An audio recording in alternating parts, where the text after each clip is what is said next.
քանի օր առաջ բոլորիս ցնցելը, հուսամ բոլորիս էլ մտածումի առիթ է տվել, վերագնահատելու, հասկանալու առիթ է տվել Ռուբեն Վարդանյանի ձայնագրությունը, խոսքը ուղղված հայ հասարակության ընդհանրապես, որտեղ խոսում էր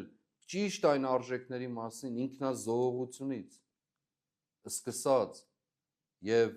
նաեւ սեփական կյանքով վճարելու եւ հաղթանակ կերտելու մասին։ Մարդիկ եղան, սկսեցին քննարկել, թե ինչպիսին էր, որտեղ էր, երբ էր, ինչ կերպով էր այդ ձայնագրությունը եւ այլն, բոլոր ձևերի եւ այլնի մասին։ Ինչու?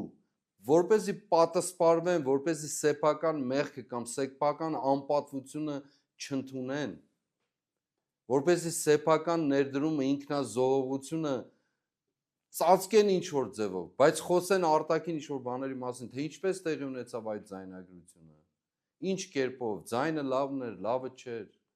եւ այլն, բայց ոչ խորքային բովանդակության մասին։ Ոչ երբեք, որովհետև այդ բովանդակությունը վերաբերում է յուրաքանչյուրին, ազատության ճակերտավոր ասած մեջ գտնվողներին, վերաբերում է յուրաքանչյուրին որպես մտածումի առիթ,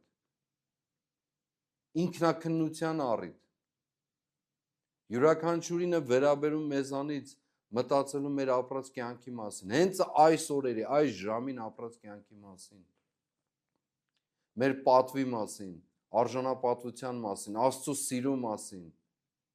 մեր երազների մասին, ես չեմ դադարելու ասել, ձգտումների մասին, իղձերի մասին,